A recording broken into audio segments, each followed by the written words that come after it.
दशहरा या विजयदशमी हिंदुओं का एक प्रमुख त्योहार होता है। अश्विन क्वार मास के शुक्ल पक्ष की दशमी तिथि को इसका आयोजन होता है।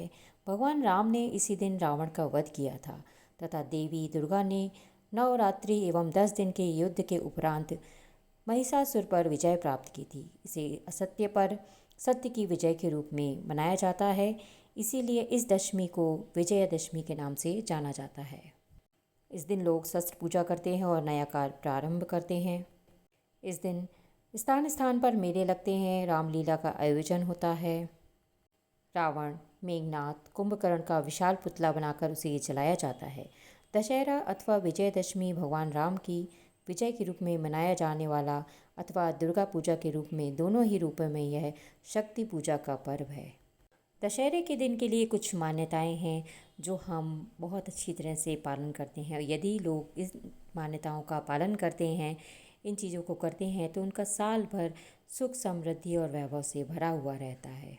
इसमें है पहला तो नीलकंठ का दर्शन। दशहरे के दिन नीलकंठ पक्षी का दर्शन करना शुभ माना जाता है, क्योंकि ऐसा माना जाता है कि इससे सौभाग्य, समृद्धि और सुख की प्राप्ति होती है। मान्यता है कि दशहरे के दिन नीलकंठ पक्षी का दर्शन करने से घर में धन धान्य में वृद्धि होती है। और कहा जाता है भगवान राम ने दशहरे के दिन पहले नीलकंठ पक्षी को देखा था, उसके बाद ही रावण पर विजय मिली थी। एक कहानी के मुताबिक रावण का वध करने के बाद भगवान राम को ब्राह्मण हत्या का पाप लगा था। इसके बाद उन्होंने भगवान शिव की पूजा की और पाप से मुक्ति के लिए प्रार्थना की। इस दौरान भगवान शिव ने नीलकंठ के रूप में भगवान राम को दर्शन दिए थे। नीलकंठ पक्षी को भगवान शिव के उस रूप का प्रतीक माना जाता है जिसमें उन्होंने समुद्र मंथन से निकले विष को पिया था। नीलकंठ पक्षी के दर्शन से बाधाएं दूर होती हैं और व्यक्ति अपने प्रयासों में सफल होता है। अक्सर लोग दशहरे के दिन नीलकंठ पक्षी को देखकर कोई इच्छा या प्रार्थना करते हैं। नीलकंठ पक्षी आसमानी और नीले रंग का होता है। इसके गले में गहरा नीला रंग होता है। नीलकंठ तू नीले रहियो, दूध भात का भोजन करियो, हमरी बात राम से कहियो। इस लोकोक्ति के अनुसार नीलकंठ पक्षी को भगवान का प्रतिनिधि माना गया है। दशहरा पर्व पर इस पक्षी के दर्शन को शुभ और भाग्य को जगाने वाला माना जाता है, जिसके चलते दशहरे के दिन हर व्यक्ति इसी आस में छत पर जाकर आकाश को निहारता है कि उन्हें नीलकंठ पक्षी के दर्शन हो जाएं, ताकि साल भर उनके यहाँ शुभ कार्य का सिलसिला जारी रहे। कई जगह ये मान्यता है कि यदि अविवाहित कन्याएं नीलकंठ पक्षी को देख लें तो उनका विवाह बहुत जल्दी हो जाता है।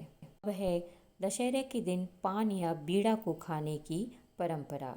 हम इसे बहुत से लोग इस चीज़ को जानते हैं और जो नहीं जानते हैं तो इस वीडियो को आराम से पूरा वॉच करिए, पूरा सुनिए। आपको पता चल जाएगा कि दशहरे के दिन पान या बीड़ा क्यों खाया जाता है। पान या बीड़ा विजय का सूचक होता है। बीड़ा का एक महत्व यह भी है कि इस दिन हम सन्मार्ग पर चलने का बीड़ा उठाते हैं। वहीं नीलकंठ अर्थात जिसका गला नीला हो, यह जनश्रुति भी इसी रूप में जुड़ी हुई है। कई स्थानों पर दोनों बातों का विशेष महत्व होता है। दरअसल प्रेम का पर्याय है पान। दशहरे में रावण दहन के बाद पान का बीड़ा खाने की परंपरा है। ऐसा माना जाता है कि दशहरे के दिन पान खाकर लोग असत्य पर हुई सत्य की जीत की खुशी को व्यक्त करते हैं और यह बीड़ा उठाते हैं कि वह हमेशा सत्य के मार्ग पर चलेंगे। पान का पत्ता मान और सम्मान का प्रतीक होता है, इसलिए हर शुभ कार्य में इसका उपयोग किया जाता है। दशहरे के दिन पान खाने की परंपरा पर वैज्ञानिकों का भी मानना है कि चैत्र एवं शारदीय नवरात्र में पूरे 9 दिन तक मिश्री, नीम की पत्ती और काली मिर्च खाने की परंपरा है, क्योंकि इनके सेवन से शरीर की प्रतिरोधक क्षमता बढ़ती है। नवरात्रि का समय ऋतु परिवर्तन का समय होता है। इस समय संक्रामक बीमारियों के फैलने का खतरा सबसे ज़्यादा होता है।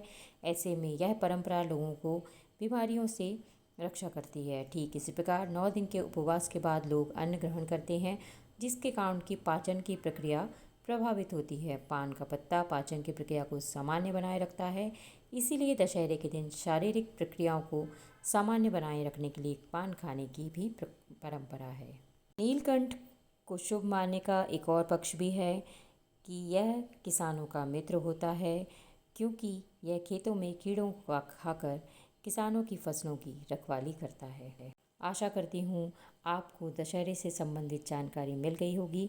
ऐसे ही और भी वीडियो के लिए सब्सक्राइब कीजिए मेरे चैनल को और कमेंट करके ज़रूर बताइएगा कि आपको मेरा ये वीडियो कैसा लगा। जय श्री राम।